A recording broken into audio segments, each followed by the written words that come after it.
Is it time to scrap the two-party system? Can we break the stranglehold of the two major parties that they have over the electoral process? Do we want to? Maybe we just need to make it easier for other parties and candidates to compete. If so, then how?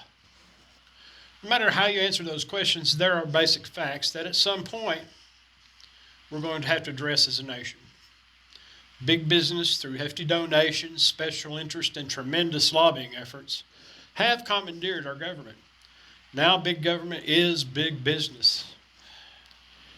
You name your industry: the military-industrial complex, big finance, big tech, ginormous investment firms, and more. They all have their claws dug deep in the government. They receive not only billions of our tax dollars, but favorable deals and laws that enrich their pockets and increase their power. The result of this is we, the people that work for these companies and keep the country working, are left behind. Fewer and fewer policies and laws come down that actually benefit the very people the government's supposed to serve. I believe we're seeing a realization of this among Americans across all walks of life and bridging political differences. I believe frustration is growing as we search for solutions that we can actually bring about. So what can we do? How do we rein in a government gone wild and restore a modicum of true representation? To me, it all starts with the people we elect. We need a new breed. We need these people in all levels of government, from the cities to Washington. The problem is our two-party system has been entrenched for about 150 years and runs the show. That means we'll have to play by their rules at first until we place enough people in positions to make the changes necessary. So then let's take a quick look at measures we can take, examine a few rules, and proceed to reclaim a more responsive, responsible government. Every journey has to take that first step.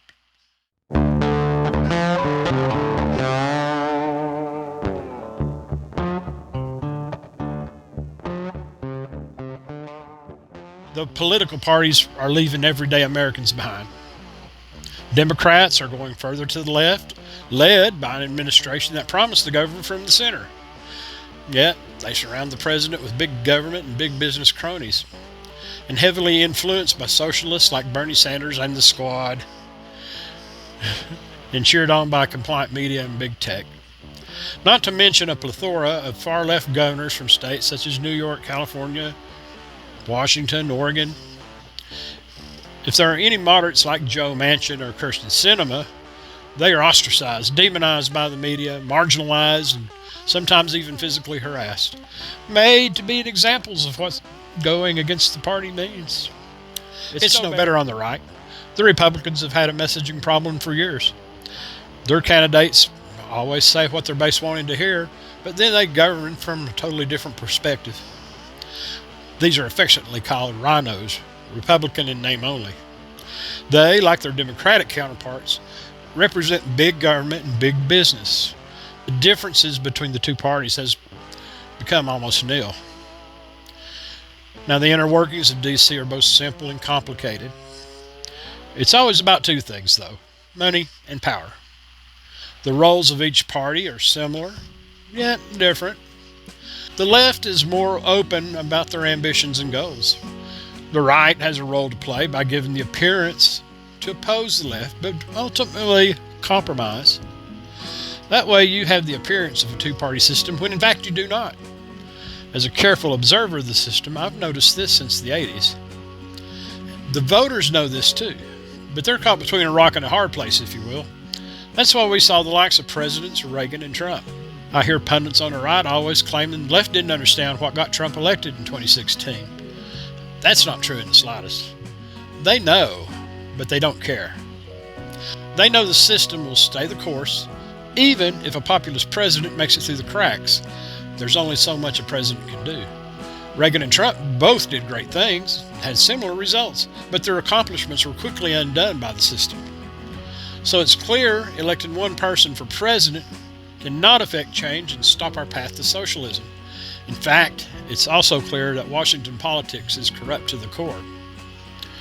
Our founders were brilliant in foreseeing this. That's why the entire process for both federal and local offices is governed by the states. If this so-called voting rights legislation comes to fruition and the states are taken out of the equation or are impeded to the point of irrelevancy, it's over for the Republic and for democracy in general, because neither party will be protecting the rights of their constituents. They'll be protecting their right to remain in power. And that's how they see it. Once there, they are programmed to remain there. In fact, that's the number one topic upon orientation: how to get reelected. And to do that, to receive party funding, you must toe the party line. Dissent is heavily frowned upon and is a surefire way to lose funding and your seat. That's why rebel members are removed from committees and generally don't spend much time in Congress. Now, Washington is its own self-preserving machine and almost beyond redemption. So as it stands right now, we don't have one national election. We have 50 state elections, each with their own representation that determine the outcomes of federal elections. In that respect, the states have tremendous power. Thanks to the Electoral College, all states have proportionate roles in the process. That keeps the more heavily populated states from always choosing the president. If it's going to be a close race, you will see the candidates visiting most all the states. They'll squeeze every electoral vote they can. If not for that, they would only campaign in 4 to 6 states with the most population. The rest would be irrelevant. And that brings us back to the states. Each state is allowed to legislate their own rules and conditions for both candidates and voters, provided they don't break federal law. And here I'm sad to say, the parties are also in control of the election process as well.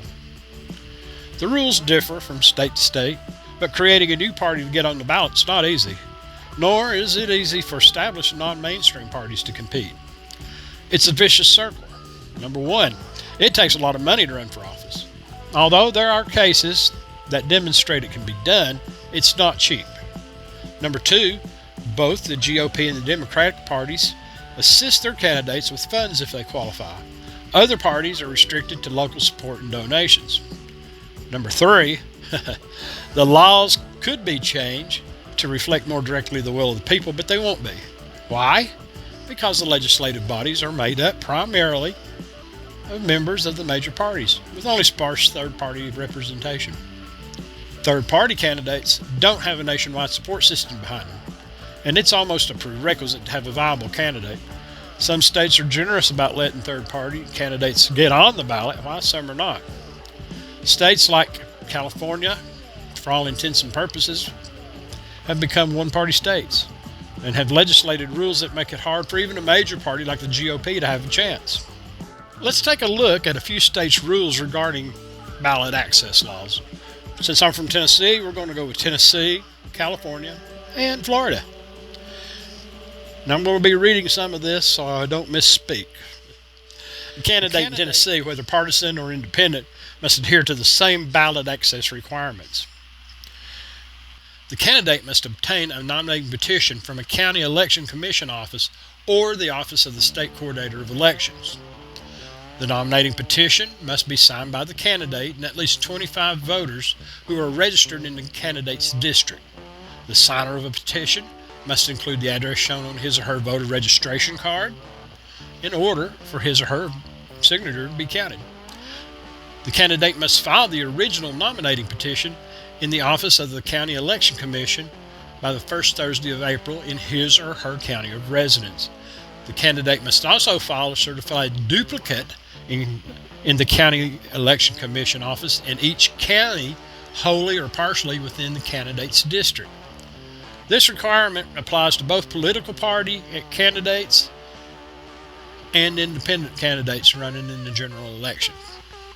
There's no filing fees. A partisan or independent candidate for governor, U.S. representative, or U.S. senator must obtain a nominating petition from a county election commission office or the office of the state coordinator of elections. The nominating petition must be signed by at least 25 voters who are registered anywhere in Tennessee. The signer of a petition must include the address shown on his or her voter registration card in order for the signature to be counted. The candidate must file the original nominating petition in the office of the Tennessee State Election Commission. The candidate must also file a certified duplicate in the office of the State Coordinator of Elections. Both of these must be received by the qualifying deadline. Again, there are no filing fees. In Tennessee, a presidential candidate seeking the nomination of a political party is typically placed on the ballot by the Secretary of State. A candidate can also petition for placement on the primary ballot. This petition must contain at least 2,500 signatures. An independent presidential candidate must petition for placement on the general election ballot. This petition must contain 275 signatures. A write-in candidate must also file a notice 50 days before the general election in order to have his or her votes tallied. An individual can run as an independent. Independent candidates often must petition in order to have their names printed on the general election ballot. An individual can run as a write-in candidate. In order to have his or her votes tallied, a write-in candidate must file a certificate of write-in candidacy no later than noon on the 50th day before the general election in each county that makes up the district of the listed office. For the offices of Governor, U.S. Senator, and U.S. Representative, this form must be filed with the Tennessee Coordinator of Elections. Okay, let's take a look at California. Before accepting or spending money related to campaigning for office, a candidate for state office must file a candidate intention statement with the California Secretary of State. This is not required for candidates running for federal office, as federal campaign finance laws will apply. Candidates may qualify to run for office either by paying a filing fee or by submitting a petition in lieu of the filing fee. In addition to the candidate intention statement, a candidate is required to file nomination forms with his or her home county. Nomination forms include a statement of economic interest, a declaration of candidacy, and nominating papers. Nomination papers require a certain number of signatures from registered voters, and it gets a little complicated over the use of a petition for nomination papers and in lieu of filing fee. The number of signatures required for nomination papers are as follows: 65 to 100 for candidates seeking the office of U.S. Senator or a state executive office, 40 to 60 for candidates seeking the office of U.S. Representative, State Senator, or State Assembly member. If an individual is running as a write-in candidate, the only nomination forms required are the nomination papers and a statement of write-in candidacy. These forms should be filed in the candidate's home county. By no means is this a detailed account of the process, but it is an example of the complexity. Now let's move on to Florida. First, the candidate must be a registered voter. Then the candidate must be qualified to run for and hold the office being sought. And then the candidate must have not qualified for any other office in the state that runs for the same term as the office sought. In other words, can't run for two offices for the same term. And then the candidate has had to resign from any other public office whose term runs at the same time as the office being sought. And then, of course, this assessment fee has been paid. If running with a political party, the candidate has not been a registered member of any other political party for 365 days, a year, before the beginning of the qualifying period. I've provided links in the description, so you can examine these and other states' processes too. So how would the people, both Democrat and Republican, who feel like their parties have left them, go about creating a more centrist party? The way I see it, there are two viable ways, and neither is easy. One is to charter a third party in each state, register them with the FEC so they can run federally, form primaries to choose candidates, both locally and federally, and run them.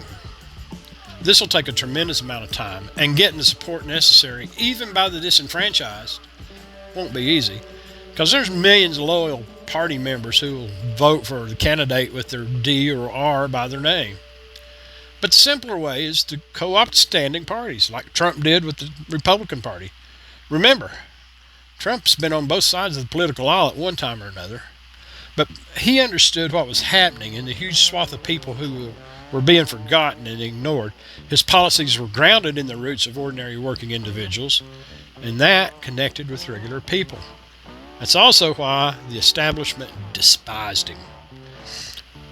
By using an established party structure, you become eligible for their support system. And if the movement's strong enough, force the extreme elements of the party out, putting them into third party position. A good example of this is how the Socialist Party has slowly possessed the Democratic Party. Now, we can actually do both at the same time. Starting on the local levels, elect people who share your views, who do not adhere to the swamp, while at the same time promoting and creating a viable new party. It's all about organizing and networking. And at the same time, elect suitable candidates under the party you choose. These folks can, once elected, start to reform election laws. Third parties are not unheard of, but creating and sustaining them is proven to be really difficult. But let's take a brief look at how to form a political party. Step 1. Organize your supporters. Hold meetings to generate interest in forming a party and rally around potential candidates. Step 2. Write a platform describing your party's basic principles. Ask questions like, what aspects of political, social, or economic life would your party like to improve? What would your party want to accomplish if elected to office? What sets your party apart from others? Why would voters want to support your party's candidates? Step 3. Establish rules and regulations for your party. Who's the party's leadership? How will they be elected? What committees will be formed? How do members vote on important issues? How candidates will be chosen? How will disagreements be handled? When will meetings be held? What form will they take? Next step, work out the financial aspects. How will donations be generated? What account or accounts will money be held in? Which committee will be in charge of finances? Who will provide your accounting services? What guidelines do you want to set for things like how money can be spent on election campaigns? What procedures will you have for ensuring financial transparency? How will you handle any financial disagreements or investigations? Then, you got to give your party a distinctive name. Check with your local electoral commission for a list of currently registered political parties. Then, select a name that captures your party's core values. Try to keep that name short, no more than a couple of words. That way it'll be memorable and easily identifiable. Then the fun part, you got to create a logo identifying your party. Choose one that's not too complex, but distinctive. And then next, you'll want to establish a website with your own domain. On it, you're going to put a copy of your party's manifesto and core beliefs, biographies and statements from party leaders, information about upcoming events and elections, pages for any candidates that are running in elections, and a link for information on how to donate. Real important. Since we're in the age of social media, utilize social media to promote your party. Designate a social media team to oversee this aspect of your party's activities. Collect signatures from supporters. To qualify as a political party, you'll typically need a certain number of signatures. Pass around a paper or an online form that announces it as a petition to create a political party. Have supporters sign. If you already have enough members in your party, just collect their signatures. Otherwise, get out there on the street, describe your party to passersby, and ask them to sign in support. Then you got to meet any specific eligibility requirements. These can vary, as we've seen, widely depending on where you live. Prove that you have spent more than $1,000 on election campaigns in a year. Show that you've received contributions, have a current politician declare membership, and reach a threshold number of official members. Then you got to file at the right time, and this is different for wherever you live. If you aren't sure of the rules, check with your local electoral commission. Submit official filing paperwork, and there might be a filing fee. Once you're officially registered, you should be able to officially have candidates placed on ballots for elections. One thing's for certain. If we're going to wrestle control of our elected officials from the swamp, rebels are going to have to replace the puppets we have now. They'll have to be tough and scrappy, can't back down from a fight, got to be prepared to take some blows and defeat, because the swamp is not going to go down without a fight. And that's a fact. Who knew freedom required so much hard work, right? And that's all I got for you on this round. Thank you very much, guys.